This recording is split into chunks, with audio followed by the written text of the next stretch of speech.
Welcome to today's episode for people interested in the extraordinary, yet ancient and often long forgotten stuff. This is your host, Joseph Schinwald from ownbythebeach.com. Our guest today is Kristin Durney. She is the co-founder and executive consultant and coach for Mental Wellness Unleashed. And I will talk more about her biography a little later. Hello, Kristin. So nice to have you on the podcast. It's our second interview. Hi, Joe. Having me. I'm so excited to be here with you again. Yes, it's really nice. We know each other a little bit already. We can have a wonderful conversation. Kristin, she is a seasoned corporate human resources executive with 20 plus years working with large Fortune 500 companies, medium-sized and small organizations. She works with leaders, employees, and teams to develop and support an inclusive, best-in-class mental health and wellness culture in the workplace. Kristin designs programs in cognitive behavioral techniques that strengthen mindset, promoting confident, mindful skills for peak results and wellness. One of her quotes, "Facing adversity with resilience and authenticity to help create solutions to transform behavior and mindset is the key to life-changing growth." Kristin Durney. So today, our topic is spirituality and mental health. Kristin, I have no question for you except making this somehow work out with spirituality and mental health. What is the relationship between the two? Absolutely, Joseph. There's a huge relationship between spirituality and mental health. And, just from my own experiences, we were talking earlier about resilience and the 7 principles of resilience that is grounded in positive psychology. And what positive psychology is what's life giving, not life depleting. And one of those 7 principles is faith and understanding one's purpose. And, I'll speak from my experience, which I've talked to a lot of people, including clients, around spirituality and how that really affects our mental health. When we're going through hard, difficult times, so many times we rely on something that's bigger than ourselves. And we know that everyone has their different types of spirituality. There's God, there's Buddha, there's different types of spirituality that people have, but believing in something bigger than yourself is what gives us purpose.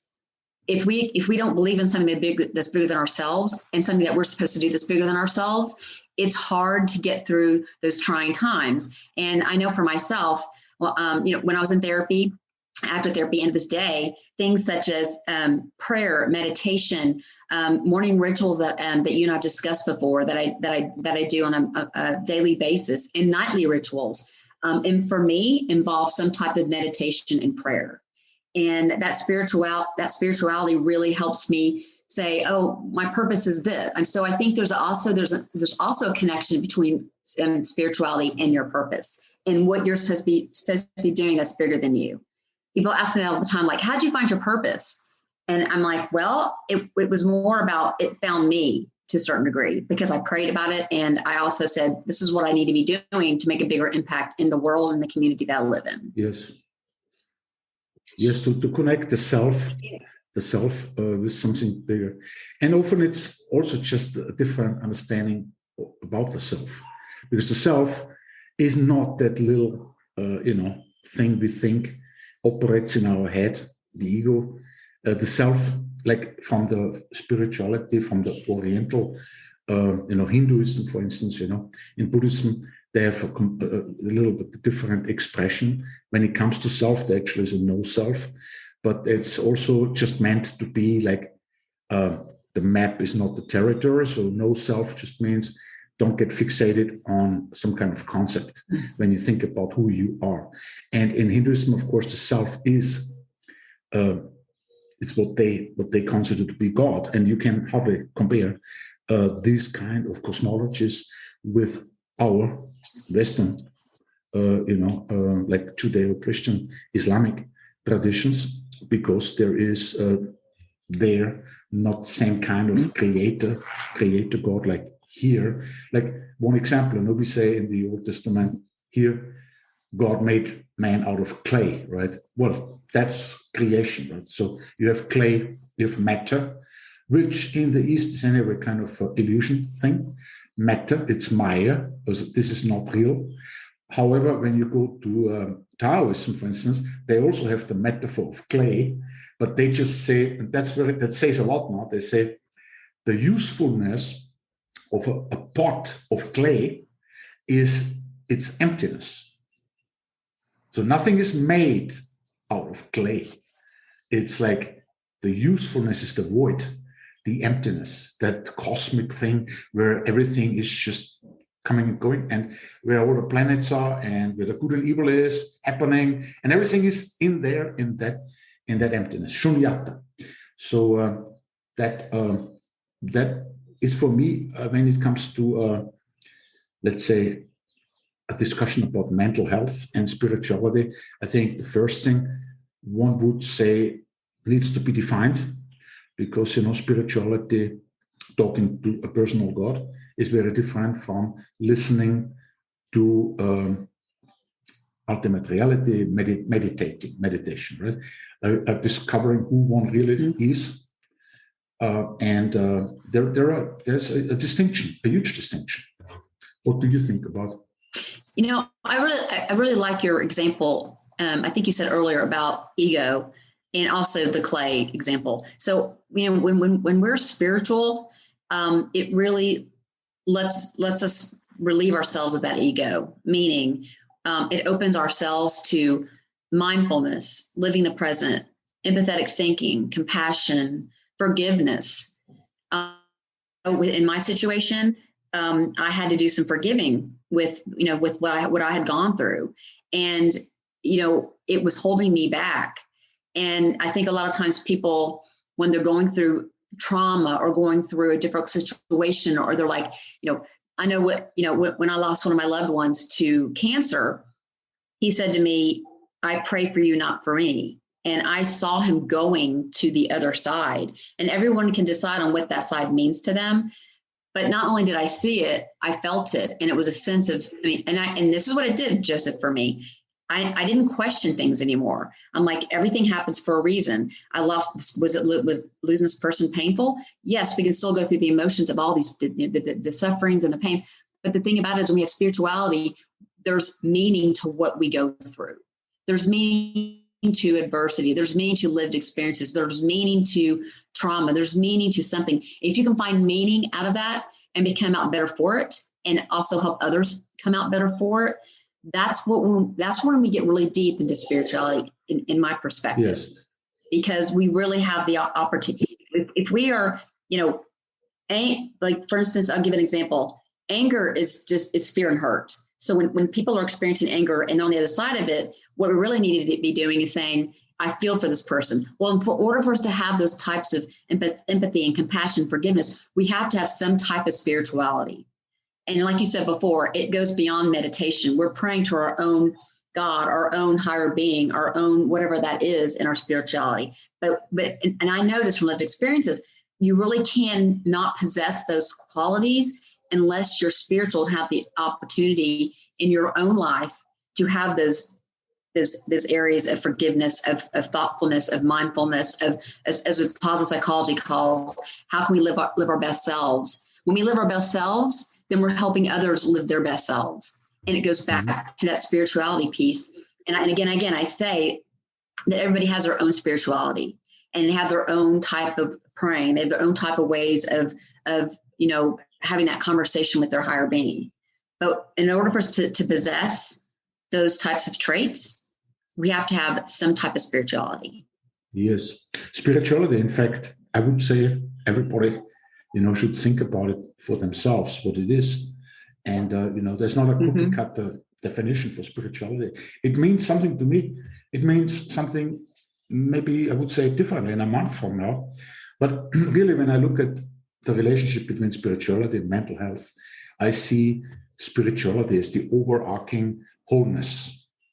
The wholeness where everything, what we divide in our minds with words like mind, body, soul, what have you, God, it's there's a oneness. We are not separated. When spirituality really is felt, it's like, you're not separated from it all.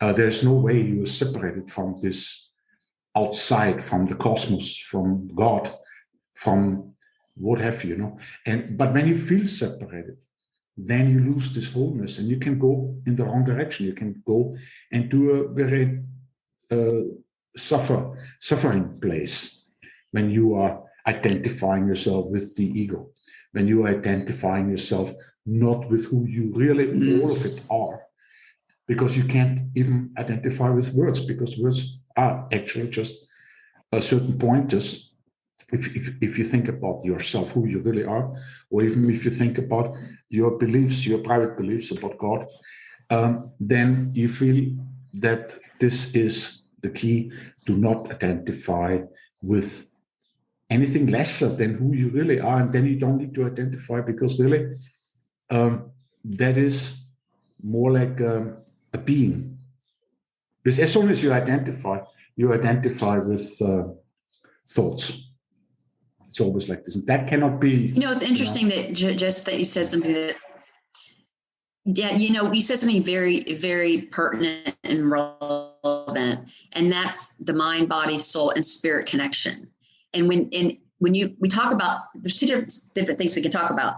We talk about the mind and body connection, meaning there's always a connection with our vagus nerve. If we're not feeling well mentally, we're physiologically not feeling well, and vice versa, right? They're connected, and 70% of the serotonin is released from our digestive tract. So we talk about, when someone has depression or mental health issues, oftentimes they feel, anxiety, they have digestive problems, they have aches and pains, all this.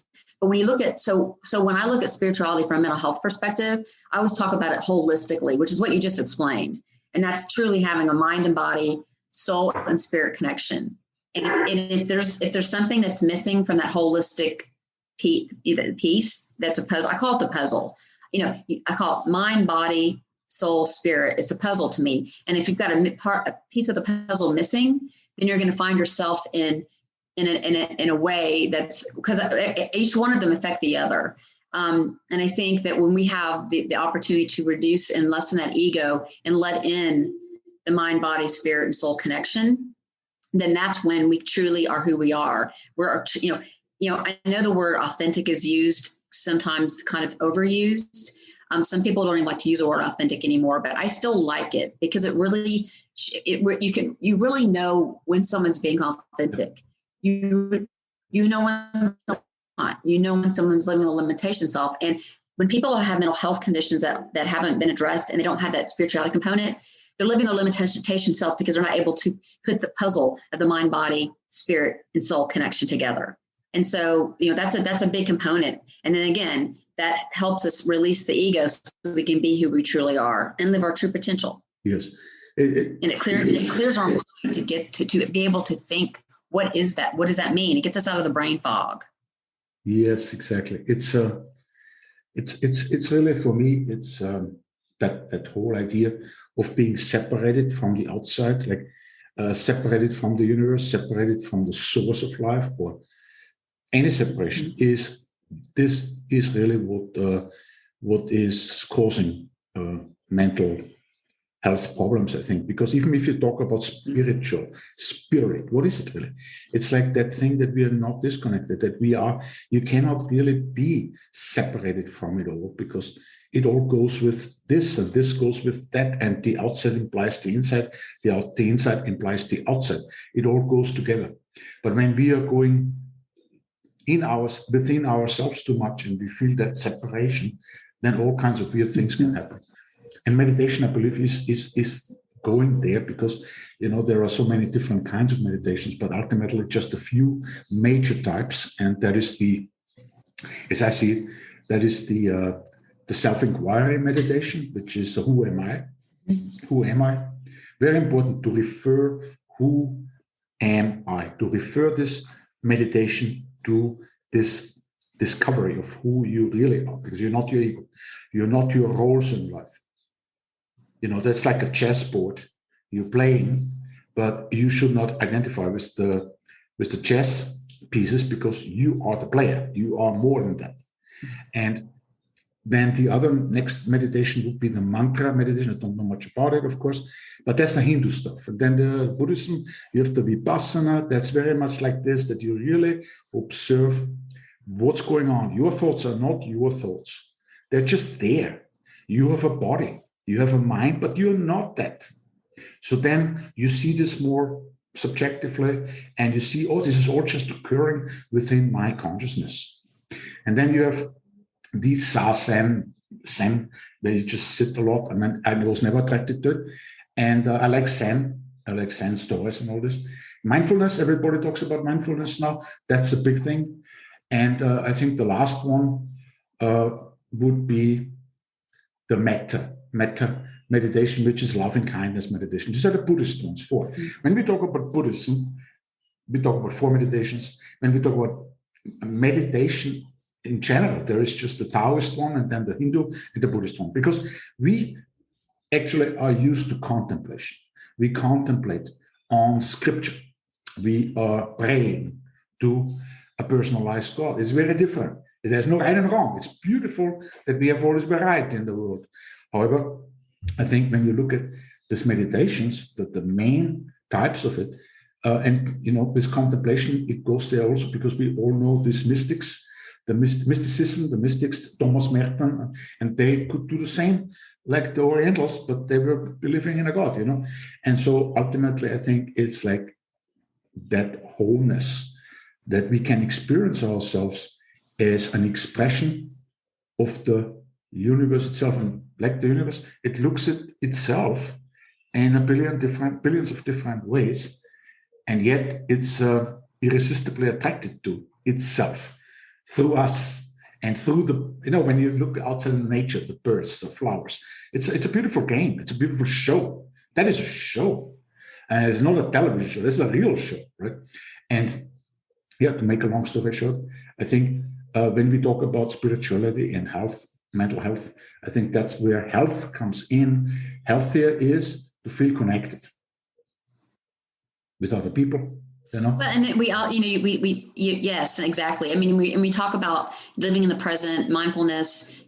As you said, being part of the universe. We're looking as too many people are walking through life, right? They're not experiencing the flowers, the trees, the leaves, the green. I mean, like they're just walking through what's the next thing I need to be doing. And so when we're mindfulness, when we're practicing mindfulness, we're being grounded. And it goes back to the puzzle I said before, and like what you said about being part of the universe. We're what we give out, we get back. So when we are our authentic self and we're living within the universe and we're feeling grounded, we're attracting what we're giving out. So it affects our aura. Examples where there will be certain people that just their vibes are negative. They're sending out negative vibes, and you're kind of taking on that emotion. So I always call it the mental Rolodex. Make sure you're with people that have the same type of what they call spirituality, like-minded people. Say it in different ways, but that's a big thing about energy vibrations too, because energy vibrations are part of spirituality too. Because when we have high energy vibrations, we have high spirituality. We have low energy vibrations, we have low spirituality, and then we're obviously missing a part. And then that allows our ego to enter, where we're not able to be our true self. So we always talk about ego a lot. People, I see that on, so I think you see a lot of posts on LinkedIn about releasing the ego, so you can, you're not getting in your own way. So I think that, truly being authentic is like releasing of that and being that law of attraction to say, I'm giving out what I want to receive back, and vice versa. So that too, I think, is a big part of it, is being grounded in that spirituality, where we're able to do those things that we're talking about today. Yes. Yeah, that's the point also, with all those emotional intelligence. I mean, you cannot be spiritual if you don't combine all of it. The whole personality has to be just that emptiness where everything occurs, where emotions come in and go, where thoughts come in and go. You don't identify with it, but that's life. That's your life. That is the beauty of having the senses, sensual experiences, knowledge from senses, because at a certain aspect it's limited, and then at another aspect it allows us to live our life However, we should always know that we are just interconnected. I mean, is this a good word, interconnected? A lot of people use it also, but in Buddhism, it's a very important notion, the interdependent co-origination of everything. Mm-hmm. So we cannot really, it's like I had this recently, this incredible experience because I talked with a friend of mine, and I talked about, well, we came to this to a certain topic, which was me being 12 years old and having had an incredible bad experience, trauma. And all my life, now I'm 62, I was always carrying this around with me. And so he said to me, let's heal it, And so he asked me a few questions. And suddenly I felt the next day, my assignment was to think about it every day a few minutes, but I was thinking permanently about it because it was so liberating, because I felt whole again, because I saw myself before that happened. And after it happened, and that weird thing, I never wanted to think about it anymore or remember anymore. And the wholeness, that is the main thing. You want to be like you've all these ages in you. You're still a child in you, right? But the problem begins when you start separating all these things. Like I'm now 62 and I'm not anymore a child. But what is the difference? Of course, it's all happening at the same time in us, within us, and without us, because we cannot survive 1 second without the without. It starts with breathing. I mean, it's where's the difference, right? Where is the separation? There's no separation. You bring up a good point too. We all have an inner child, and if that inner child isn't healed through whatever we go through, or there are certain things we pick up as a child, and we haven't dealt with those situations, it can really affect how we act as an adults. But as you're talking about the trauma, I mean, with mental health, it's like in people like myself with PTSD and clinical anxiety and clinical depression. It's one of those things where, I was telling someone this the other day, and in fact, she's like, I want you to come back on my podcast again and talk more about it. We talk about PTSD, there's always going to be triggers there. But the beautiful thing about the way that we handle PTSD is that we can deal with the triggers if we have the right mindset and the coping mechanisms. And for me, again, that involves spirituality, because you have to rely on something that's bigger than yourself to help you get through some of these things. Instead of questioning why, you can pray about it, you can meditate about it, you can do different things to help calm those triggers, calm those situations, calm the symptoms of mental health conditions that can sometimes be, for some certain people, and depending on where they're in their journey, can be very debilitating. And so when we enter in spirituality and being our whole self that we've been talking about during this conversation, and heal whatever those trauma, and again, you don't have to have a mental health condition to go through a trauma, or trauma to have a mental health condition, but you have to heal. And the only way we can do that is if we have some type of spirituality to help us along that path. And it really does open up our ability to be our true whole selves. And then again, being part of the universe is talking about it. I was actually feeling it, because if you think about it, we always talk about emotional intelligence and how important that is. But people that live in the past are consumed by the past, or someone who's worried about the future can't live in the present. And that brings us down to the mindfulness and the groundedness that we talked about earlier. And so again, that involves that spirituality. What is our purpose? Keeping ourselves in a place where we are able to live in the present, knowing that things are going to be okay. Because the other thing that people, especially with this pandemic too, people are in fear mode. And this year, people are still in fear mode. And if you have some type of spirituality, and you're talking about Buddhism, some different types of spiritualities, that fear either goes away, or it's just not so. It doesn't become overwhelming, where it's like looping. Yes. So people that are in that fear stage where it's looping, they can't get to that place where they can live their whole selves and their true purpose. Yes, and it's sometimes you cannot solve problems by yourself. Sometimes you need that conversation with others, with friends, like, to get out of your mind. Because why are you in your mind? Because you identify yourself with it, but out of your mind, you can go out of your mind getting completely wasted, drunk, whatever, stoned, anything. But the point is, to get out of your mind is just by reading a book or just going in nature and just going out of your mind. Spirituality is going out of your mind, because you're not your body, you're not your mind. That's all happening in your consciousness. As Joseph Campbell, I just recently read it, said, the goal of life, Joseph Campbell, right? The goal of life is to experience yourself as conscious, to discover yourself as consciousness. I never thought about this, but I have to say, this is very much in line with what I now believe, because it looks like that, for me at least, that that consciousness is that thing where everything occurs. All thoughts come in there, all emotions come in there, and that's spirituality, because now I know that they come and go. Like, like a famous Zen monk, Zen master once said, it's all right to let the thoughts come in like guests in a house. Just make sure the back door is open so they can leave again. You can serve them tea, but make sure they leave again. But, when we hold on to these things like dogmas, even dogmas, when we talk about spirituality, this is not really spirituality, dogmas. I mean, beliefs, all this, this private stuff, I think. But ultimately, it is that I think we should be as free in our minds, in our consciousness, that we can let go of those things.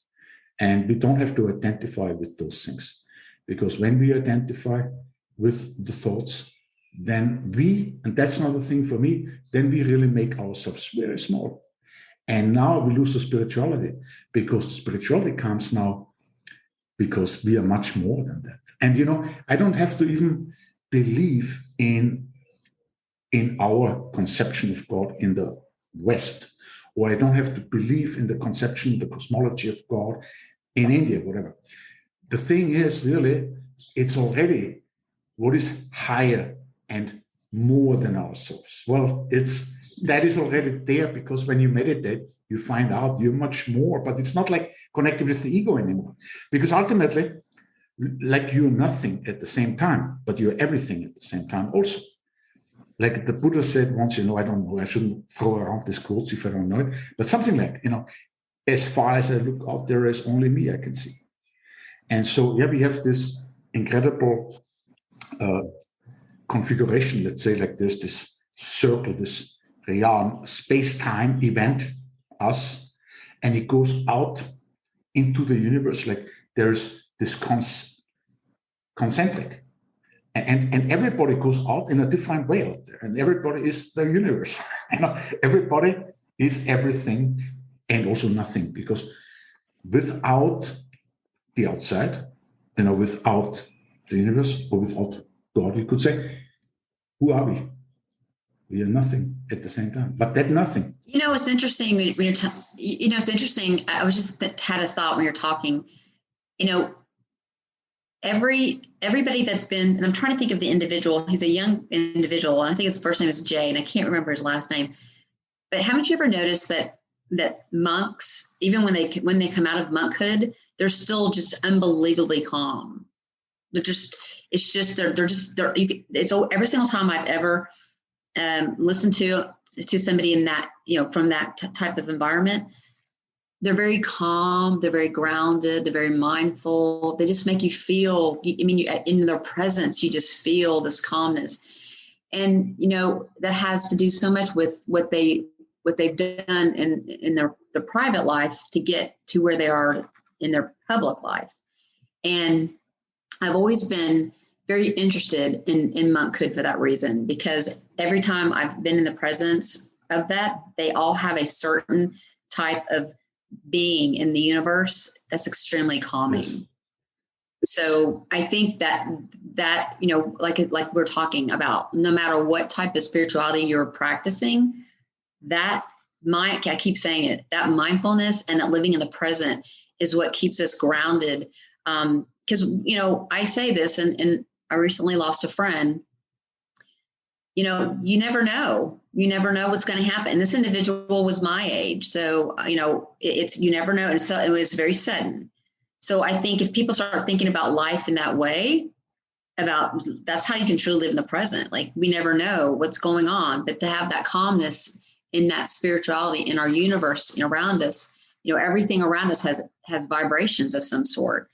Then we can really start to live in the present and say, today, what am I going to do today to make a difference for others and to make a difference for my community and in my purpose? What is that going to be like today?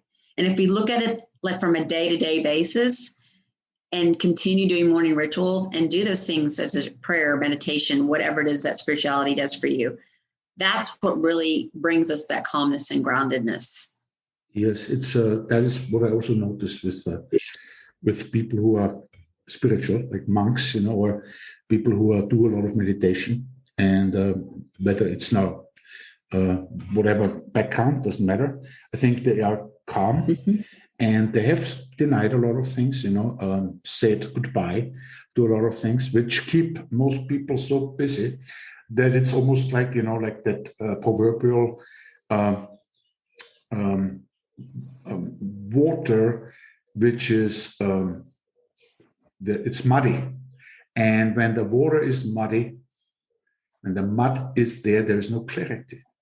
So there's no other way. You cannot do anything. You have to drop everything. If you want to have clarity, that mud has to settle. The water has to become clear. So it's the same with our minds. So if we are continuously always, the opposite of stillness, the opposite of inside of us, we are always out there in the world. We have the head in the world. The world is in our head also. We are always out there. Then, of course, we don't have clarity. We are just, ultimately using other people's language, because that's what we learned after we were born. We're using other people's thoughts, even our most internal thoughts, as not ours, because really, where did we get it from? But you can come to a point when you are still to actually be not separated even from the all-knowing mind, world, spirit, or God. You don't feel separate anymore. Suddenly things are clear. They become clear, and that's the clarity that we need. That's also called. It goes to enlightenment. Also, the whole topic about enlightenment. Really clarity. It's not a thought; it's a process. Clarity, and I think, and I think too. We talked about resilience earlier, and everything we're talking about absolutely, strengthens our synaptic connections in our brains. We talk about neuroplasticity, and when we practice these things, we're strengthening our, it's called sprouting or rerouting. And sprouting is actually building new brain cells. Rerouting is rerouting that neural pathway. And that can be caused by depression or something else from a mental health perspective, or something else that you're just having a looping thought, or ants, as we call them, automatic negative thoughts or talk. So when we have that, when we have this calmness and this presence of mind, and we think like we're talking about, that's what helps mental health. We all have mental health. And so we were talking about today, the word mental health, we all have it. Maybe you don't have a mental health condition, but everybody has mental health, and everyone's going to go through some type of duress and distress at some point in time. Everybody does. So when we have that feeling of groundedness and presence and the ability of resilience to say, I can get through this, then that helps us stay in that place where we need to be, in the calmness of the storm. I think I remember, how you defined, when I had you on the interview, how you defined as the 7 principles of resilience. And it's neuroplasticity, and it's self-regulation of emotions, it's self-awareness, social awareness, and managing our relationships, as you explained.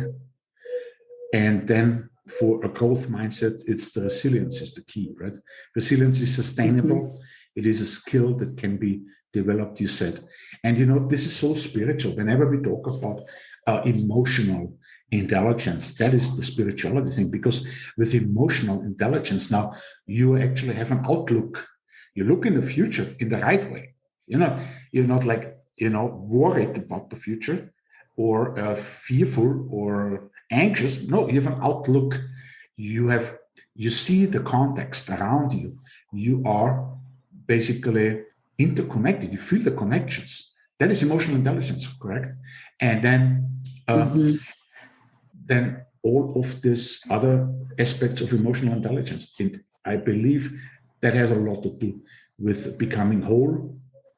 Particularly, if you have self-awareness and social awareness, the awareness itself in emotional intelligence is wholeness, and that's spirituality. We just name it differently. But, we talk about emotional intelligence because we know specifically what that means. When we talk about spirituality, we can mean all kinds of things. I can be in a hippie dress on the beach on Goa and call it spirituality. And another one, we have so many, it's just like with God or with love or beauty. I mean, there are just so many definitions of those words. They almost are very ambiguous nowadays. I mean, people talking about spirituality can be very ambiguous what we mean, but we have been narrowing it down to wholeness. Like, again, health is also wholeness. And when you lose that, then you're going in a dangerous direction. And how do you get back there? Well, obviously this meditation. And there is a lot out there today. You can always expand your understanding of who you really are, because you might find out that you are the whole universe, but not that you run around afterwards and say, I'm God, It's just that idea that you are nothing on everything at the same time, because everything is so interconnected with each other that you cannot be separated from it. Impossible. Absolutely, 100%. And that interconnection is so key. When we talk about, like you said, people define spirituality in different ways. Emotional intelligence, different ways, self-awareness, how we self-manage our emotions. And, they talk about how got to have something within ourselves that allows us to be, like you said, in this present mode and be part of the universe. And I think, these conversations are so important. I think, especially now with what's going on in our society and environment, what people are going through. I know people don't like to use the word the new norm, but whatever people call it, we have seen mental health on the rise so much because of all that's gone on, that these types of conversations that we're having are really significant, important, and relevant in our current climate. Yes. Well, I think we are coming to a close. Is there any question I should definitely ask you? I don't know. Like a question when it's always I wish you would have asked me.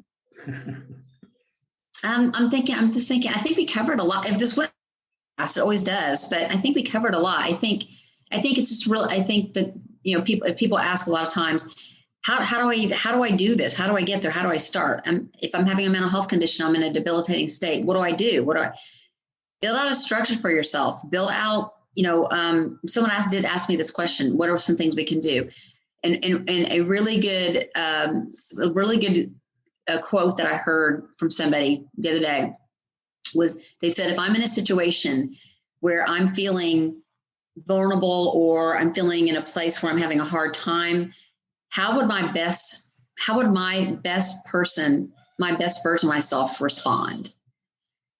And I thought that was a really telling thing. And I tell people who in a journey, they're going through things, they may still have down days, build yourself a structure, have some structure on how can I get myself out of that? What's that structure? Morning rituals. What is that structure? More than ever, when you're having a mental health condition or situation where you're really in a place where you're having a hard time, what is that? Is it doing my morning rituals? Is it reading a little bit about emotional intelligence? I always tell people, those are the days that you really have to get up and push through more than ever. And I leave with this, people talk about people with mental health conditions. They can be so strong because they have to push through more so than other people. And having that spirituality and those mind, body, spirit, and soul connection can really help you get through those days. but also have something structured for yourself. And when you're in a situation that you're feeling, let's say you get into maybe you're in a conflict of some sort, stand back for a little bit, think logically about it, because it's not what happens to us, it's how we respond to it. And then that goes back to us being grounded, present, and of course, emotional intelligence, which is the self-regulation of emotions, which is, one of the 7 principles of resilience. Yes. Yeah, so nice, so good to hear this again, because I think it was 6 months ago that we talked.